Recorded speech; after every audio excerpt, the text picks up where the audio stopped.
Pernah kepikiran gak sih kenapa sebuah like, share, atau komentar di media sosial itu rasanya penting banget? Nah, dalam beberapa menit ke depan, kita bakal bongkar rahasia di baliknya.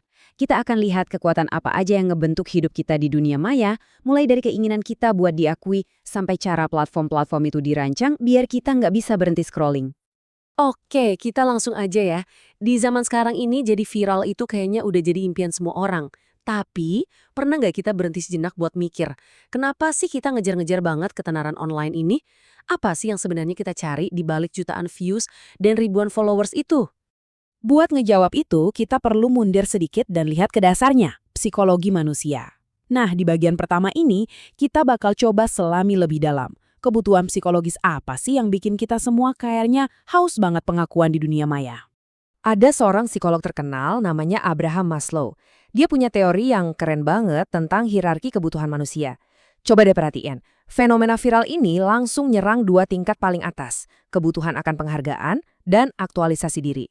Ini tuh dorongan yang emang udah ada di dalam diri kita dari sananya. Nah, disinilah media sosial mainin perannya. Setiap like, share, dan komentar, itu fungsinya kayak validasi sosial. Itu semacam sinyal ke otak kita yang bilang, "Hey, kamu dihargai, kamu diakui, kamu bagian dari kami." Ini benar-benar memuaskan kebutuhan mendasar kita buat diterima. Oke, jadi kita udah paham ya kenapa kita pengen banget viral. Sekarang, mari kita bedah sisi lainnya. Gimana caranya platform media sosial itu bisa menjerat perhatian kita dari sisi neurologis. Dan percaya deh, ini semua bukan kebetulan. Ini sains yang diperhitungkan matang-matang. Kenalan dulu yuk sama si biang keladi, dopamin. Ini tuh zat kimia di otak kita yang bikin kita merasa senang. Dan ini adalah kunci buat ngerti kenapa kita susah banget berhenti scrolling. Setiap kali kita dapat notif atau nemu konten yang seru, otak kita langsung ngeluarin dopamin. Rasanya enak, dan akhirnya kita jadi pengen lagi, dan lagi. Dan disinilah letak kecerdasan desainnya yang bikin nagih. Platform ini tuh dirancang persis kayak mesin slot di kasino. Mereka pakai yang namanya hadiah variabel. Artinya, kita nggak pernah tahu kapan bakal dapat like atau komentar seru. Ketidakpastian inilah yang bikin otak kita penasaran dan terus-terusan ngecek, berharap dapat hadiah berikutnya. Kuat banget efeknya. Desainnya bahkan secara sengaja dibuat untuk ngelawan cara kerja alami otak kita. Normalnya nih, otak kita tuh punya isyarat berhenti. Misalnya pas kita baca buku sampai halaman terakhir.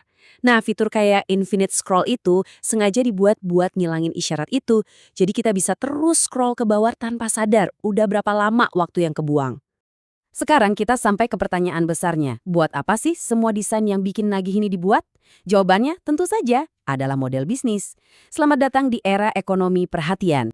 Gampangnya gini, di dunia yang informasinya tumpah ruah, satu hal yang jadi sangat langka dan berharga adalah perhatian kita.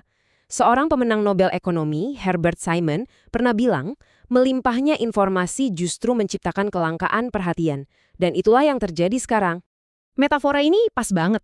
Perhatian kita itu beneran jadi emas baru di era digital.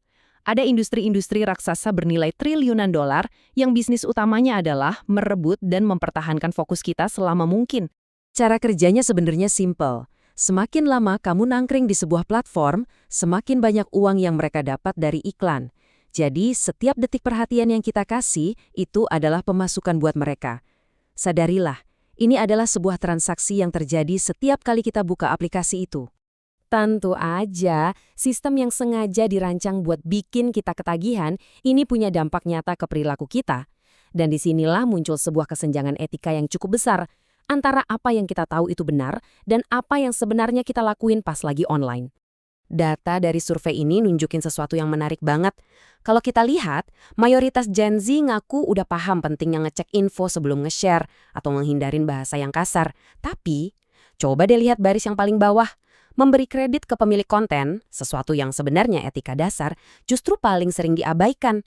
Ini kayak ngasih sinyal kalau dorongan buat populer seringkali lebih kuat dari prinsip etis.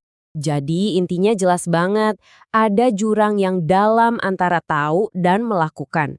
Kita semua mungkin tahu aturannya, tapi di tengah panasnya momen, didorong keinginan buat diakui dan tekanan sosial, aturan main itu seringkali jadi nomor 2. Oke, kita udah bongkar sistemnya dari A sampai Z. Pertanyaan selanjutnya, terus kita harus gimana? Apakah kita pasrah aja? Tentu enggak. Kabar baiknya adalah kendali itu sebenarnya ada di tangan kita. Yuk kita bahas gimana caranya merebut kembali perhatian kita dan jadi tuan di dunia digital kita sendiri. Ini beberapa langkah praktis yang beneran didukung sama sains. Coba deh, matiin notifikasi. Ini buat ngurangin pancingan dopamin yang nggak perlu. Terus, coba jadwalin detoks digital, biar reseptor dopamin di otak kita bisa istirahat dan normal lagi. Dan yang paling penting, coba latih lagi otak kita dengan kegiatan kayak baca buku atau main catur. Ini bisa nguatin bagian otak yang tugasnya ngontrol impuls. Jadi, mari kita tutup pembahasan ini dengan sebuah pertanyaan buat direnungkan. Setiap hari, kita itu sebenarnya lagi mengalokasikan sumber daya kita yang paling berharga, perhatian kita. Setelah kita tahu gimana sistem ini bekerja, sekarang waktunya buat tanya ke diri sendiri, siapa atau apa yang pantas buat nerima emas kita ini?